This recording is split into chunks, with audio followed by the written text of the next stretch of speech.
Good morning, everyone, and thank you for joining us today to learn more about the BR's new service, Youth Peer Mentoring. My name is Carmen DuPoint, and I am a senior consultant in the Employment Programs Unit here. For about 1 year, over the course of 2016 through 17, we have piloted the Youth Peer Mentoring service in Palm Beach, Broward, and Glades counties. We are now expanding this service to make it available across the state, and I hope that you will join us in that endeavor. Joining me today are speakers Barbara Butts and Steve Allen, our partners from PolicyWorks, who have collaborated with us from the very beginning to make this a reality in Florida, so we're very excited. Barbara Butts has served in leadership roles in both the public and private sectors and completed her public service career as the Assistant Secretary of the Florida Department of Labor and Employment Security. Her previous roles include leadership of nonprofit organizations and management responsibilities for federal contracting for a public school system.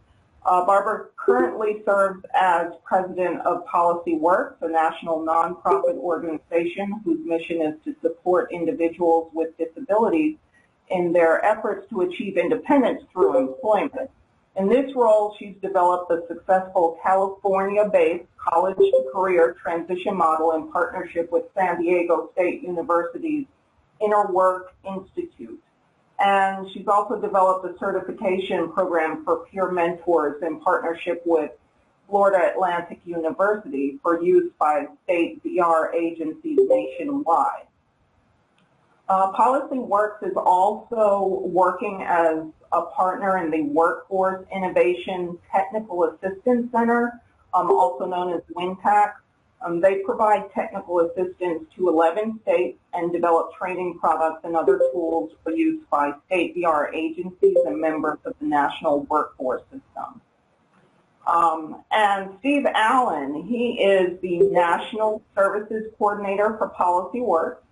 He works directly with the college-to-career transition programs in California and Florida and has helped develop the Peer Mentoring Works course, which we're going to talk about today. Excuse me. He partners with Barbara on the on-site training for project coordinators in Florida and in training and model development in the other 3 WINTAC models in Alaska, Mississippi, and Iowa blind.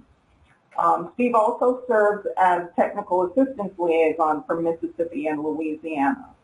So thank you both to our presenters for being here and continuing to support VR in the launch of this service. Thank you, Carmen. We're glad to be here. Great. Okay. All right. So it's our hope that by the end of this webinar, you will fully understand not only what youth peer mentoring is historically, but also how VR has modeled youth peer mentoring as a self-advocacy service so that youth can advocate for their own needs to become engaged in the community, effectively express themselves in social situations, and communicate their needs while preparing for employment. After this orientation, you will also know what is required of you to become a provider of these often neglected services. Ultimately, we trust that you will recognize the tangible benefits of these services to youth and your own efforts to deliver quality services so that you choose to become a VR Youth Peer Mentoring provider. Okay, first I want to ask you though, what do you think a mentor is? Looking at this list, which answer do you think best describes what a mentor actually is? You can just enter the response in the chat box if you will. I'll give you a few seconds to respond.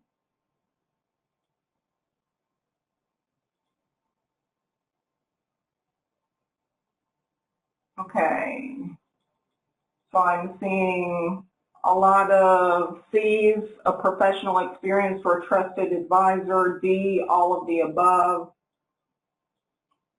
Okay, C and D seem to be the primary responses. Thank you for that. Okay, so really most of us are probably familiar with organizations like the Boys and Girls Club, where an older individual takes a youth under their wing and spends time with them. By the end of this webinar, I want everyone really to understand that VR Youth Peer Mentoring Services is practiced in a different way than you might at first expect.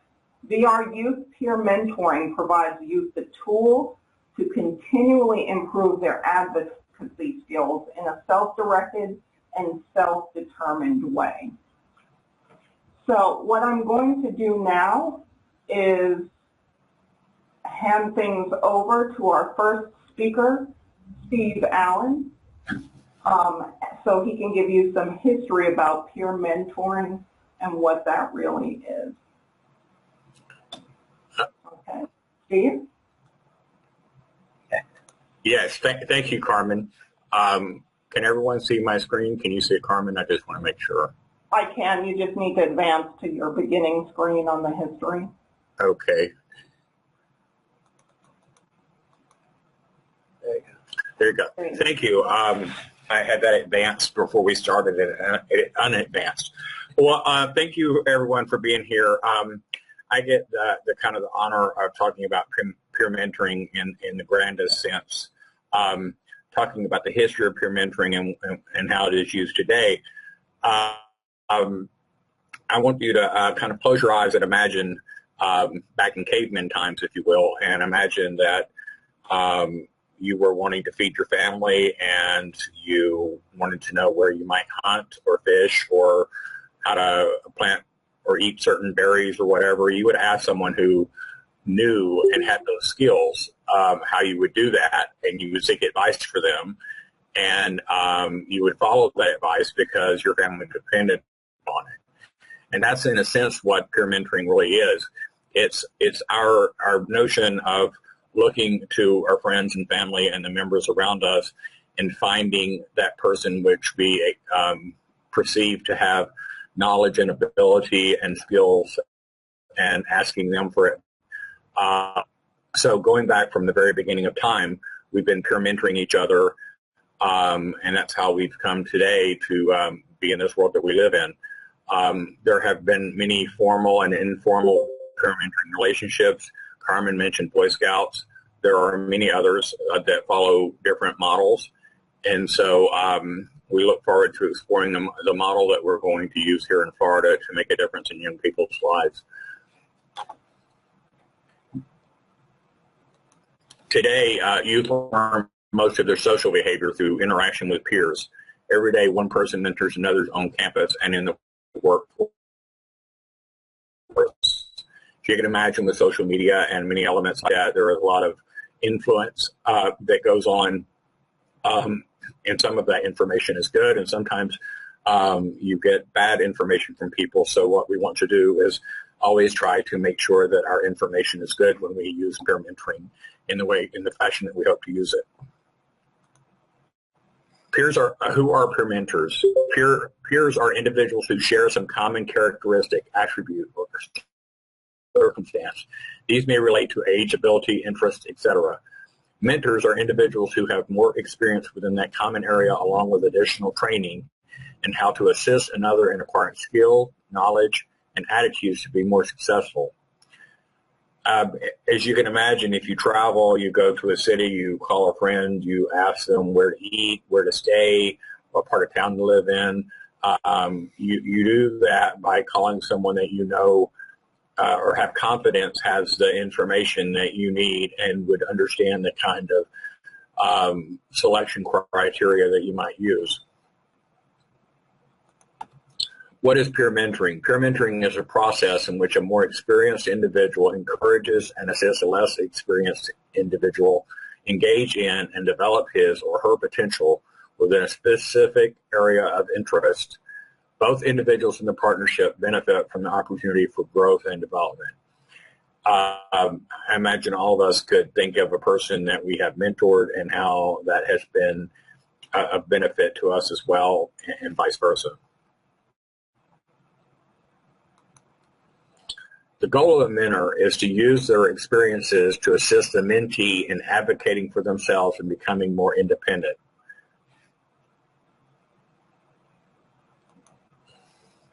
What a peer mentor is and is not.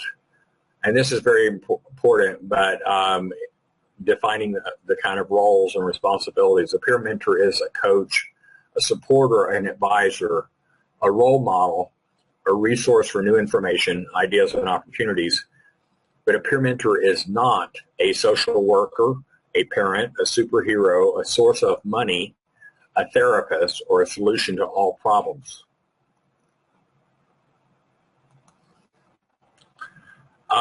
In the work that Barbara and I did in California that Carmen mentioned in the introduction, we used peer mentors to help college students transition from college to careers. And we would find young people who had gotten their degree or were in the process of finishing up their degree and utilize them, give them some training so that they would have information about campus resources and also information about how to develop and build soft skills and benefits and those enough to know how to navigate the system and give in part those advocacy skills for transition to the students who were in our program. So each of these young people not only mentored our class, the class program attendees in the universities that we were working with, they each also had the opportunity to use that to their advantage in their careers, and all of them have done great things in their life so far. We look forward. Here's another example of a peer mentor, Natasha Bijlani at Berkeley, where our course was being taught. Each of these individuals were trained in a program very similar to the certification program that's being used by Florida. And they just did really great jobs engaging young people and helping them learn about how to transition to employment in their careers after college. Thank you, Carmen. Thank you, Steve. Almost was unable to unmute myself there. Okay, so next we're going to discuss how youth peer mentoring services will be practiced at vocational rehabilitation. All right. Under the Workforce Innovation and Opportunity Act, WIOA, a set of pre-employment transition services are offered to students with disabilities. These core set of services include things that you're familiar with: career exploration and counseling, post-secondary educational counseling, work readiness training, work experiences, and self-advocacy training. Youth peer mentoring services is a complementary service to self-advocacy training. In the law, the services are combined, but VR has split the two into distinct services, but with similar aims. So self-advocacy training is available to all students with disabilities and can be accessed using the STAR process. Youth peer mentoring is a type of self-advocacy service for youth who require this level of assistance along with other services and supports. Therefore, this service will be available to VR customers who have been determined eligible for VR services. It cannot be accessed through the STAR process. For VR youth, for VR, youth VR peer mentoring is an intensive, time-limited service which uses like-aged peers to help youth learn to advocate for the services and supports that they need and to connect with long-term community resources that deliver these types of support. The primary objectives of the service are to connect the youth. So one, with community service organizations that can provide the long-term supports the youth may need beyond the assistance they receive from VR. Two, we want them to connect with social engagement support groups to help the youth with increased and developing support networks for themselves. And then 3, employment-related networks to help the youth learn more about their desired career and develop professional networks. By the end of the service, we should see youth registered with community organizations, actively participating in social groups and professional networks. The intent is for the mentor to model the self-advocating behaviors and support the youth using a scaffolding approach. So providing more assistance in the beginning and progressively transferring responsibility to the youth so they develop the independence needed to be able to seek and acquire supports and services for themselves. So you can see what I'm describing really is far more than the quote-unquote intentional friendship that is often associated with other mentoring models. So here are a few examples of community service organizations that the youth might connect with when working with a youth, with a mentor. A mentor may help them register with the Centers for Independent Living, Career Source, or even the Disability Services Office at the local college or university. The peer mentor does not do this for the youth, but they work alongside the youth, providing support only to the extent needed. These organizations often provide many of the long-term supports and services that the youth may need during and after their work with VR. Examples of social engagement support groups might include Sportsability or the Florida Outdoor Sports Association, volunteering agencies that recruit volunteers for services, boys and girls clubs, and faith-based organizations. The goal here is to expand the youth engagement in social activities in a way that allows them to fully express themselves in a self-determined way. This is particularly important for youth who may be socially isolated or have not been independent in socializing with peers without disabilities. Okay, lastly, examples of employment-related social networking may involve professional online platforms such as LinkedIn, Facebook, Twitter, professional organizations, and career-based message boards. This expands the youth's professional vocabulary and their ability to advocate for themselves in a manner that advances their career aspirations as they prepare for employment. The employment-related social networking will help the youth build professional networks in the areas of their career interests. We all know that often employment comes as a result of who you know, not just what you know. So as a peripheral benefit, it also helps them learn more about the desired careers from professionals in the field.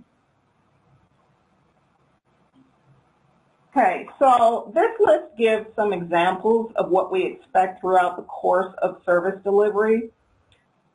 We expect to see the mentor educating the youth about services available in their community, assisting them with the application processes for acquiring services and support. This may include making phone calls with the youth present.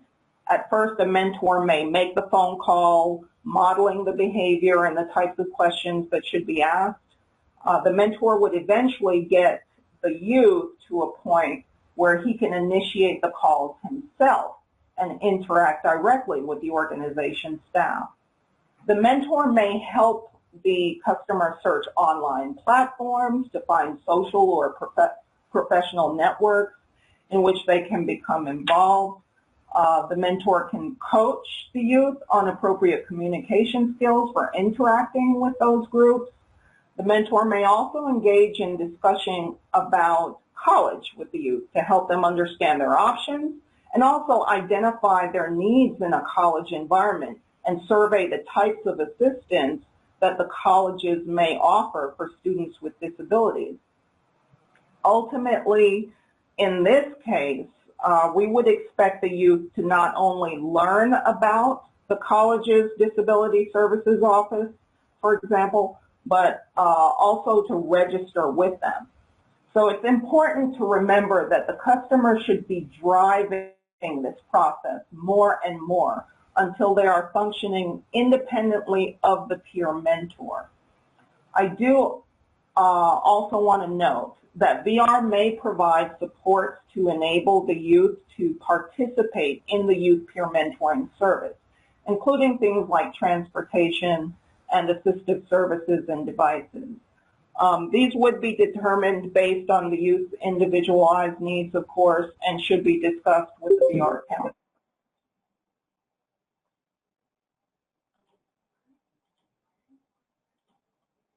Okay, so this list gives an example of unacceptable service activities.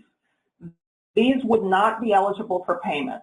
While we recognize these are often the types of activities that you might see in traditional mentoring relationships, we want you to understand that this is a service with specific objectives and expected outcomes. So if the youth needs a big brother, for example, and needs that type of relationship, then the mentor's job would be to help the youth learn how to seek that type of service in their community and connect with his local Big Brothers and Big Sisters organization. The mentor would not serve as the big brother. I also want to point out that we do not want mentors transporting youth. As I just mentioned, transportation needs should be discussed with the VR counselor. So youth peer mentoring services really benefits all that are involved. The youth receiving the service will naturally become more socially engaged. We often see youth with disabilities who are very dependent on their parents to secure the supports and services they need. So through the process of working with a mentor, the youth will learn to become more self-directed and independent. They also develop improved communication skills as they observe their mentor and practice these skills throughout the service. As for VR counselors, they'll be able to receive current updates from the mentors about their youth's progress. They'll gain a support system in servicing the youth.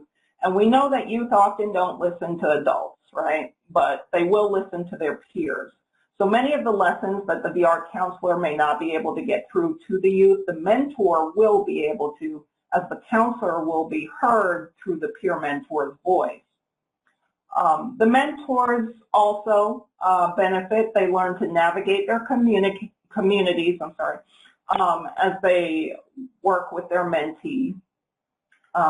They further develop their skills as a leader, and naturally they're going to increase in self-confidence and their self-awareness through their interactions with their mentee. Okay, next I want to discuss the requirements to become a VR youth peer mentoring provider. To be a VR youth peer mentor provider, you must be registered with VR as an employment services provider. If you are a pre-employment transition services provider, you will have to become registered as an employment services provider before you'll be eligible to deliver this service. You also need to complete the required training, which is delivered by our partners at PolicyWorks in collaboration with Stand Among Friends. And please note that the required training is free throughout 2018, during which time we're expanding the service across the state. Fees will resume in 2019. Okay. Give me one moment to catch up here with my slides.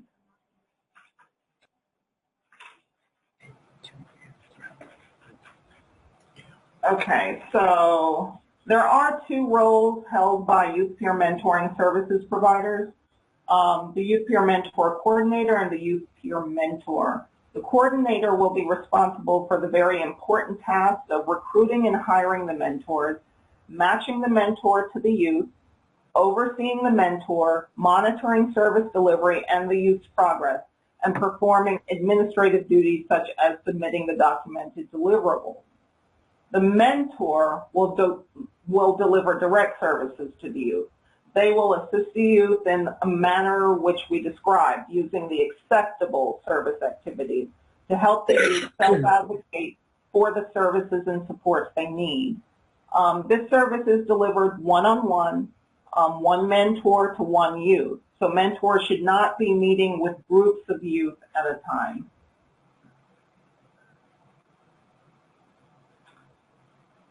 Okay.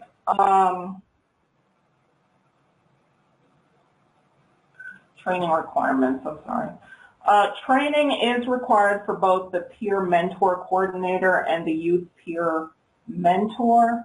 The coordinator will complete everything that the mentor is required to complete. So they will have the 20-hour online mentor training and the one-day, 5-hour coordinator training. In addition, they have a field assignment that they have to complete. The mentor is only required to complete the 20-hour online training. Upon completion of the training, the youth peer mentor coordinator and the peer mentor will each receive a certificate from PolicyWorks. And PolicyWorks will also offer continued technical assistance calls.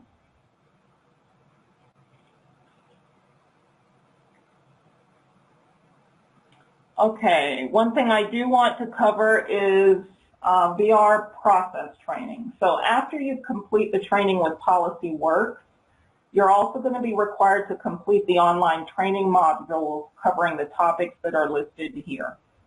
So these modules will explain the service expectations, benchmark structure, what is required as deliverables, all that information that you need so you may receive payment for services.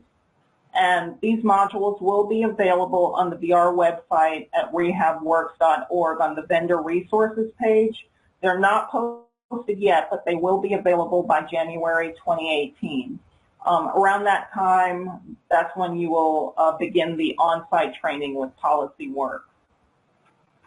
So after the training, after completing those training modules, you must complete and pass the post-assessment with a score of at least an 80%. And the purpose of this assessment is to ensure that you understand the service expectations and deliver services that meet the requirements for payment. The training will also include instructions for background screening of the mentors that you hire. You'll be allowed to retake the assessment if you don't initially pass until you achieve a passing score. If you don't pass the assessment, what I suggest is that you go back and review the specific modules where you answered incorrectly.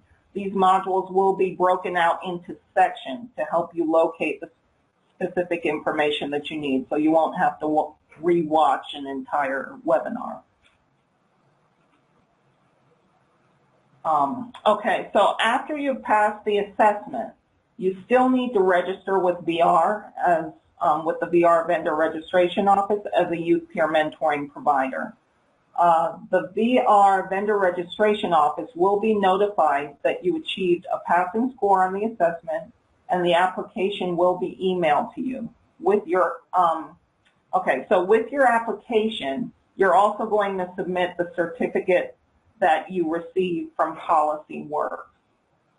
Once your application is approved, you are then certified to deliver youth peer mentoring services for VR.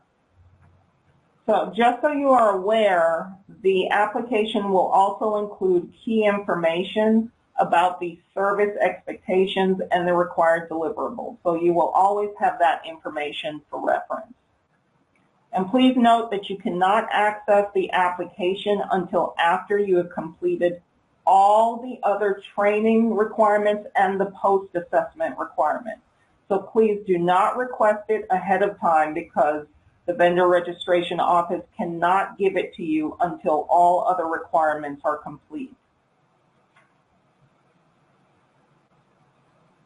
Okay, so to summarize, in a nutshell, in order to become a VR youth peer mentoring provider, you must complete all the required training and the post-assessment. After you successfully complete the post-assessment test for the VR process training, the Vendor Registration Office will email you the Youth Peer Mentoring Vendor application.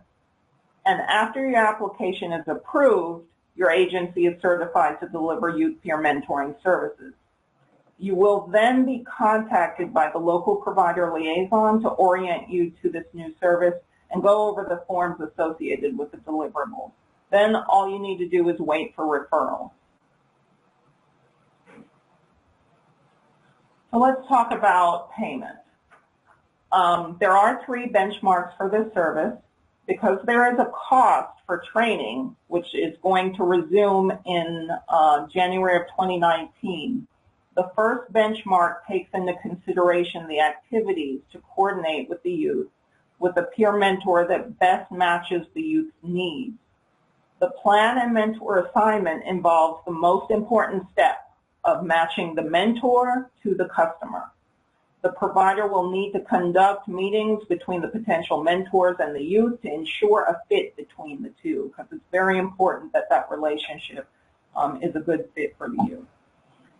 The signed referral agreeing to the requested services outlined by the counselor along with the name of the assigned mentor meets the first deliverable for a payment of $600.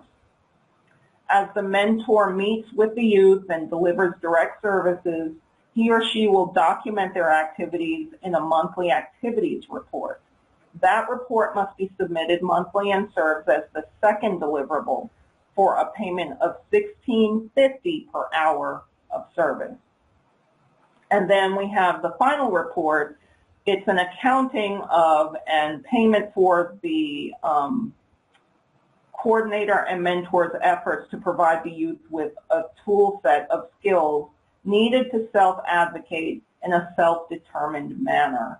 It will summarize the youth's progression, achievement of required services, and evaluation of any further service needs of the youth for payment of $750.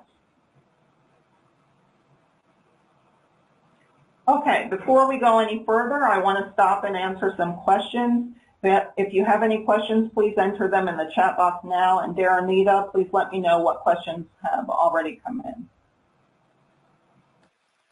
Sure thing. So the first question that we have is, what about mentoring a youth to learn the public bus system or even the paratransit system by riding along and modeling safe travel skills?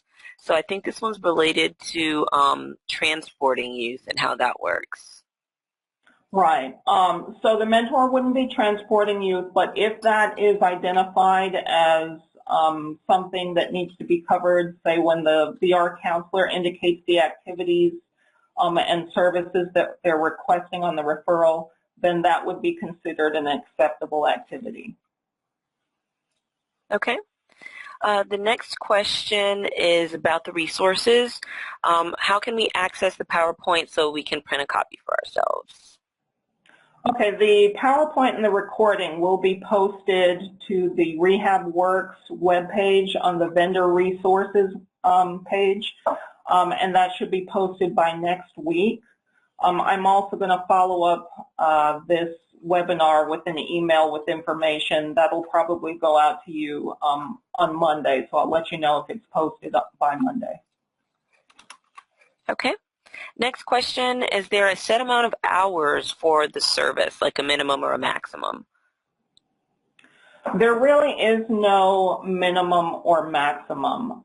What the counselor is going to do is authorize for a certain number of services based on what they feel would be needed to provide that level of service to the youth, depending on how many services they need.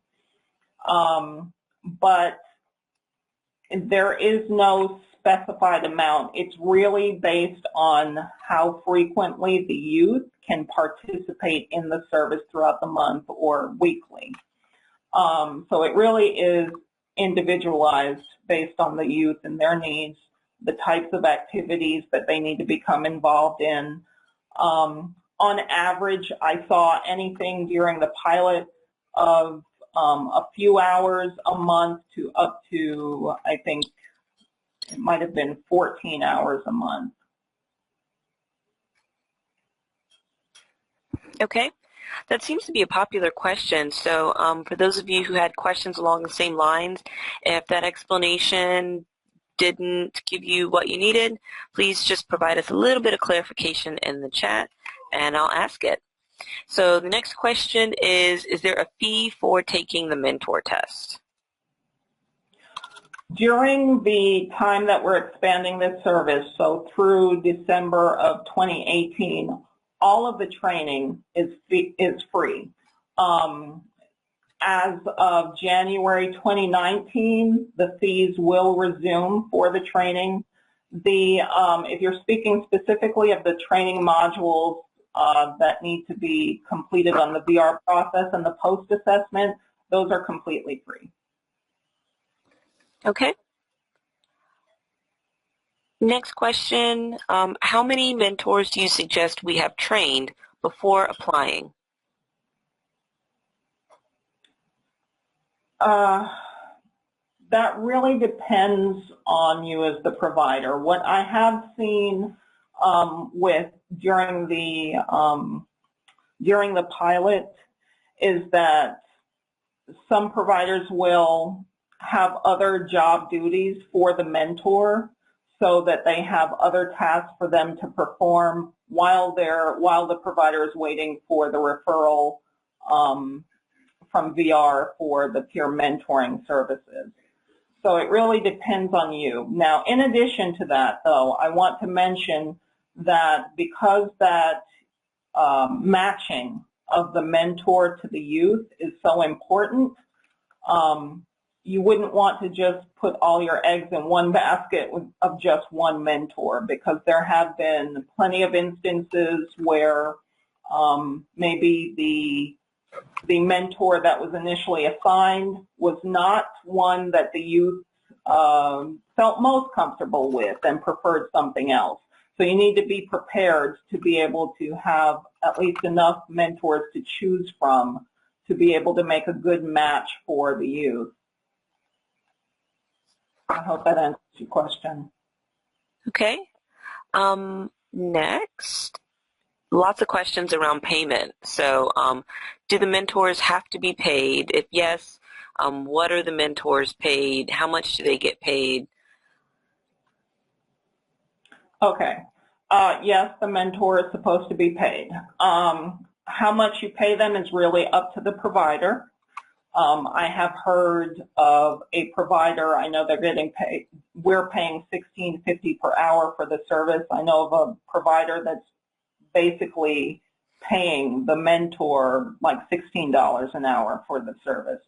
So they're not making much off of that, but that's really dependent upon you, your payment structure, and what you decide to pay the mentor. Okay. Next question. Will we get a preview of the deliverables so we can make an accurate determination on what this will take to accomplish? Yes, the deliverables will be covered in the online training modules that are going to be placed on RehabWorks by January.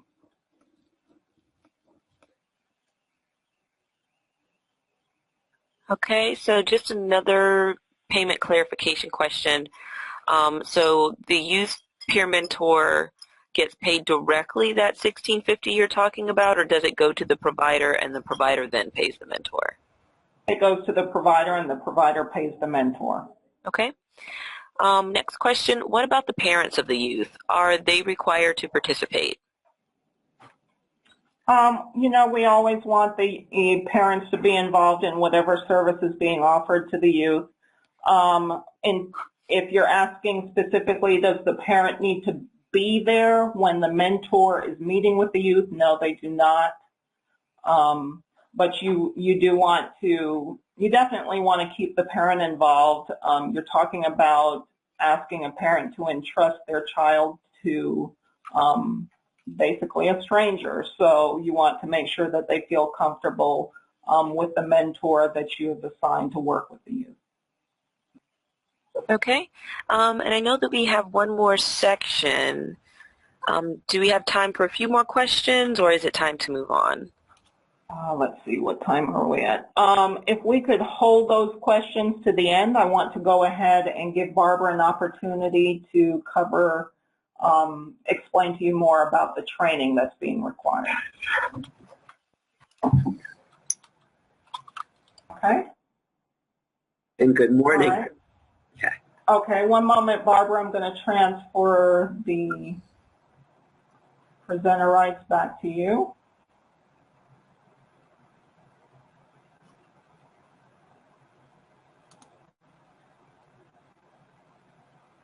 Okay, and if you just forward the PowerPoint to your section. That's all I had. Hold on one second. Oh, back one. Oh, okay. There you go. Okay, good morning.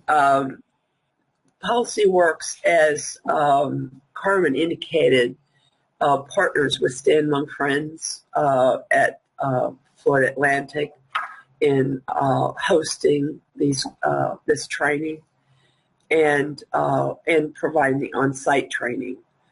And we'll talk about that a little later, but the on-site training will be in January, as Carmen mentioned, and we'll be developing a schedule, working around other VR training so that you don't have to pick and choose, and doing training in each area, each region. In Florida, probably the first, second, and third week of January. So we will get those dates advertised as soon as possible so you can begin to make plans. The project manager and oversight is something that the Mentoring Works team is going to work on: marketing, training, and certification. And we're going to focus on providing you technical support throughout your work as a project coordinator and an agency who's sponsoring peer mentoring, because we think it's valuable that you learn from each other the best pieces of how you can be successful in doing this service, so you can provide the highest quality of service to the young people. We have developed tools and deployed them, provide the registration, implementation, the project fiscal agent. These are all things that we'll be talking about. And using the experience not only from Florida. Florida now, as Carmen said, has a whole year of experience in doing this, but it will also use the experiences in other states that we're working with, which now include Alaska and Mississippi, and coming online in 2018 is Iowa Blind Services are going to do a national model in the same way that Florida is doing it. The content development looks at both the peer mentoring, the project coordinator, recertification, and experiential training, and it coordinates that content with technical assistance. As I said, we'll be here to support you throughout the process, and we will conduct user forums and perhaps may even develop in Florida a community of practice around peer mentoring that may have some intersection with the other states that we're working with.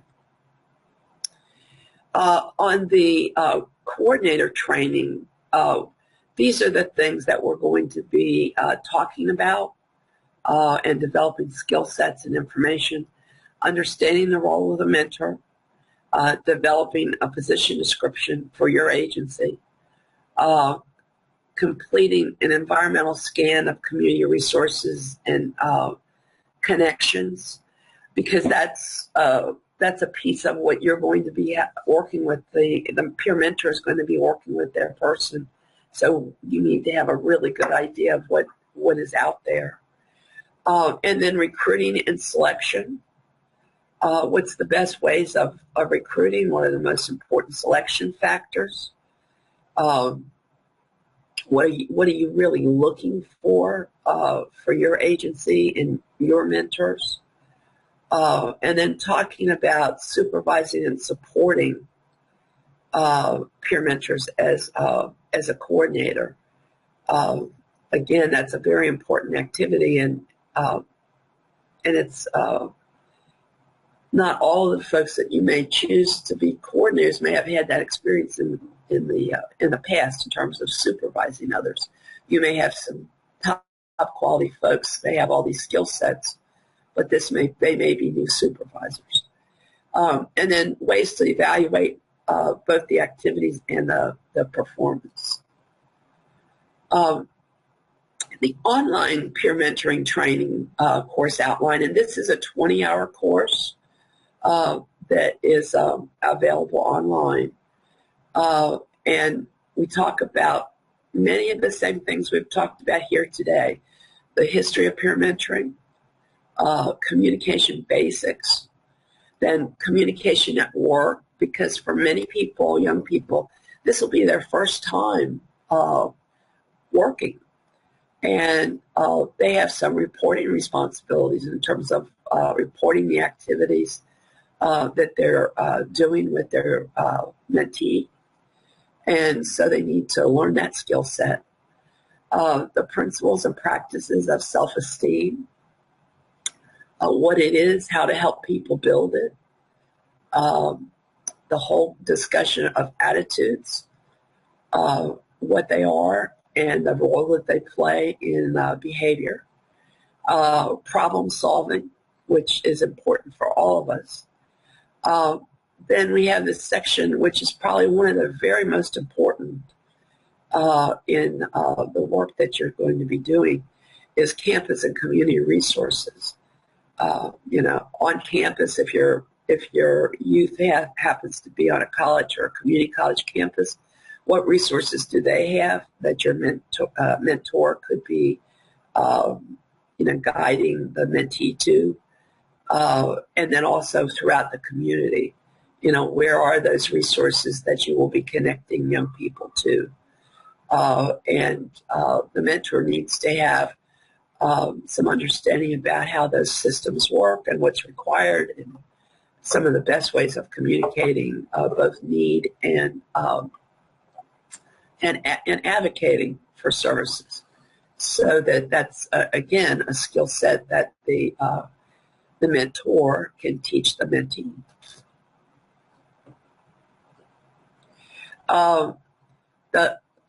We finish up the course with these: time management, basic civil rights and disability, which we think is really important in the self-advocacy arena. The role of work, self-determination, and self-advocacy. Social Security benefits and the impact of work, which is a critical piece.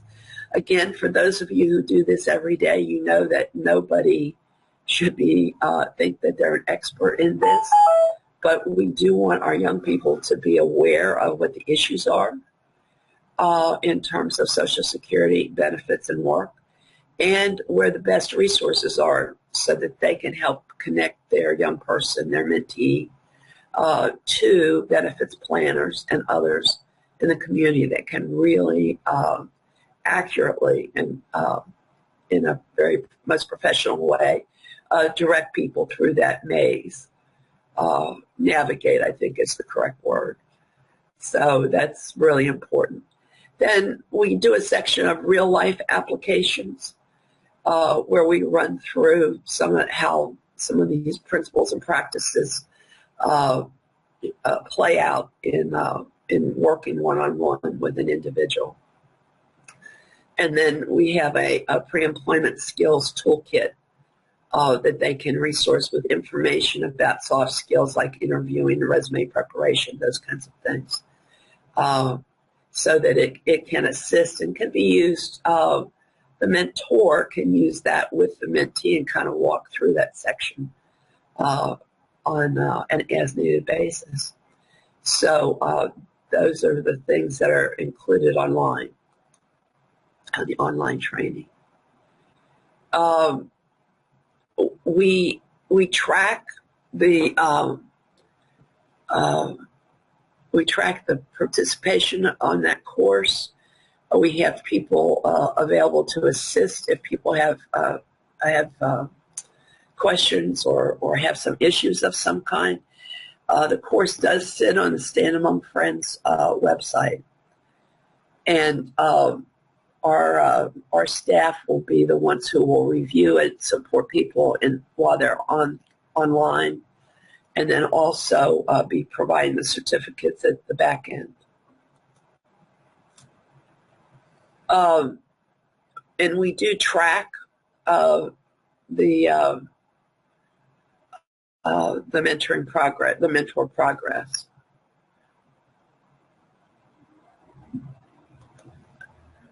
And these are all pieces in terms of how that looks online and what we can see, so that you can see that that I'm enrolled and that kind of thing.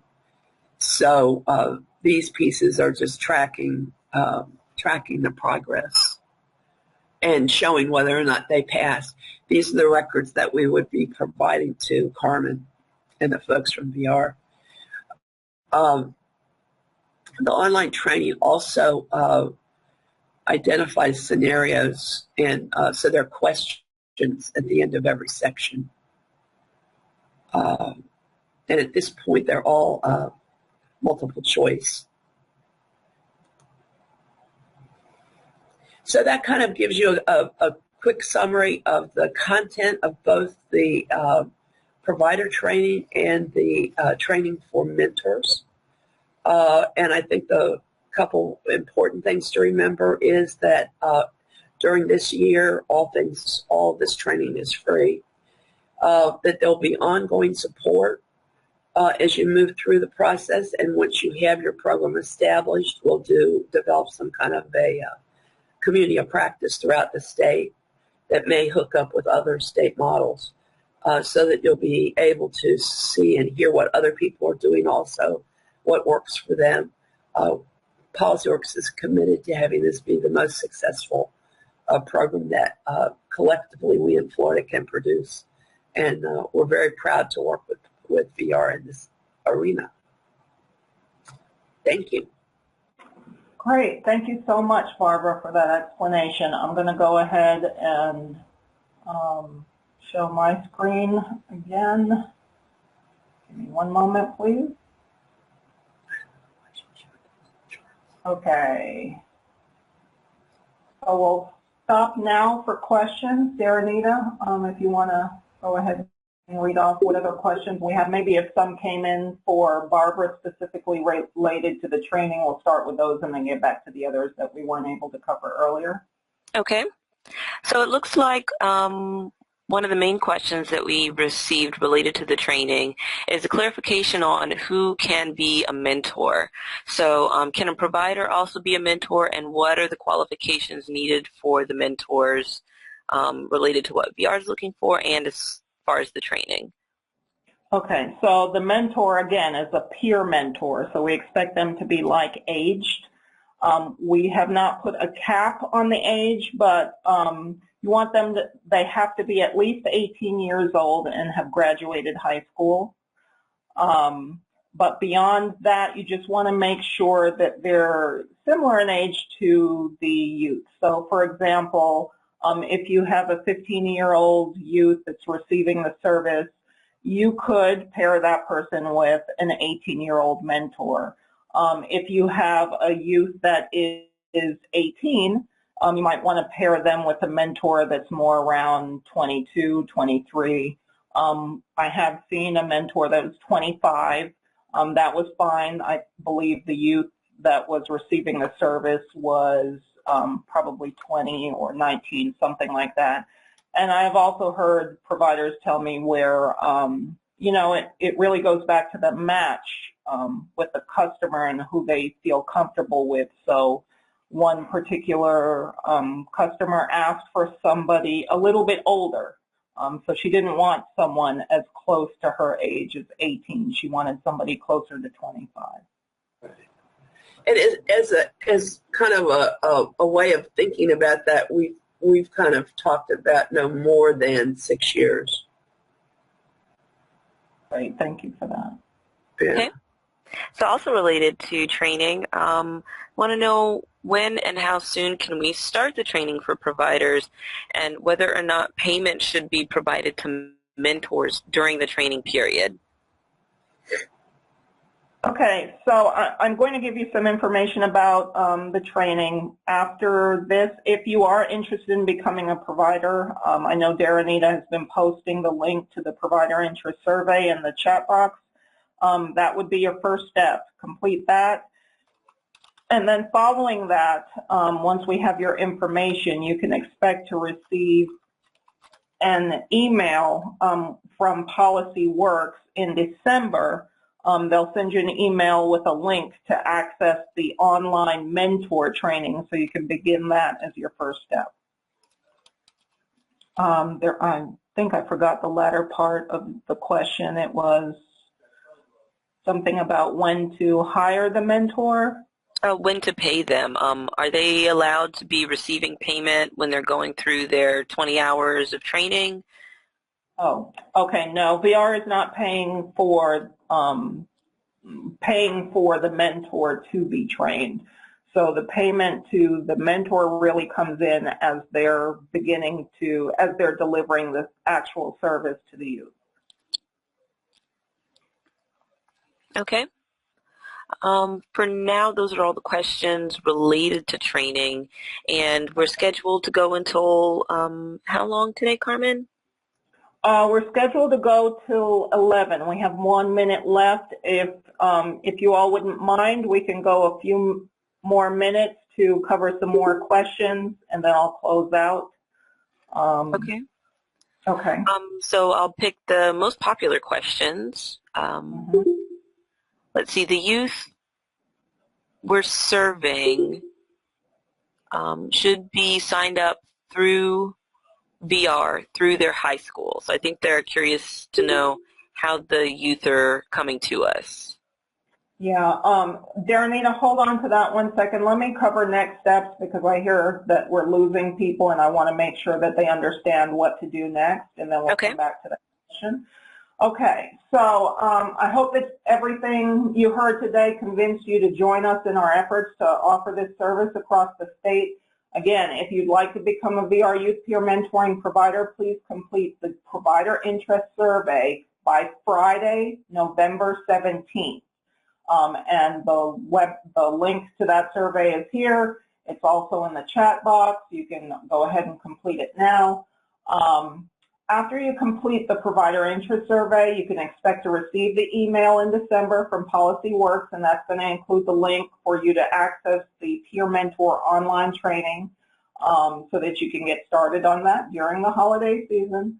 Also, the information that you provide in the survey is going to help us to determine the dates and locations for the on-site Peer Mentor Coordinator trainings, which are going to be offered in January 2018. So you'll receive an email with the link to register for the on-site training once that schedule has been determined. PolicyWorks is really trying to accommodate you as much as possible, and will offer these trainings at various locations across the state. And just so you know, you may still participate in the on-site training while you're still working to complete the online training. And then also expect to receive an email from me next week just to follow up, and I'll provide you with a quick outline of the steps to becoming a peer mentoring provider, just in case you weren't able to catch everything during the webinar. And in that email, I will also include the provider interest survey link again. Okay, great. Thank you. And let me just post my information here. If you have any questions in the interim, where I'm going to go back and address the questions that we weren't able to get to now, but just wanted to make sure you have this information if you need to leave the call. So Daranita, back to you. If you wouldn't mind just reading off that last question for me again, please. Sure. The last question is about how youth are going to end up in the program. So they get referred to VR through their high school, or how? Okay. So there are two sets of youth that will be receiving these services. If you remember, I mentioned that there will be some students that are referred through, well, these are likely going to be students that were referred by the schools. They might have self-referred, but they are VR customers. Because it is an intensive service, so it is for those who require more support. Students that are referred to from the school through STAR, they have self-advocacy training widely available to them, and then the youth or students that need more intensive services that are VR customers will have peer mentoring services available to them. Okay. Along those lines, will every VR student with an IPE receive this service? It will be available, again, to students that are VR customers, and it would be added to their IPE if the counselor determines that this is a service that they could benefit from. Okay. Next question is back to pay. So the pay that's paid to youth peer mentors, do we have to pay taxes on that? Yeah, I really don't know the answer to that question. That one I'll have to research, and I'll include it in a list of frequently asked questions that we'll have available for providers. Okay. Let's see, is DVR okay with supported employment staff also being peer mentors? Again, as long as the mentor meets the requirements to be a mentor, they're like-aged again. Certainly they can be a peer mentor, but they are required to go through the same steps as anyone else. So they would have to complete the mentor training. Okay. Is a background check needed for mentors? Absolutely. And that information regarding the background screening and how to go about requesting that will be included in the peer mentoring provider application that you receive from the vendor registration office. Okay. Are there other pilot coordinators that we can speak with for suggestions or advice?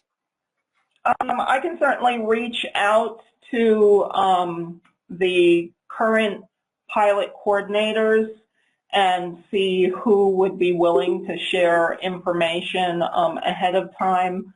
Once I do that, I can include that in my follow-up email to all of you, so you can reach out to them and ask them specific questions if you'd like.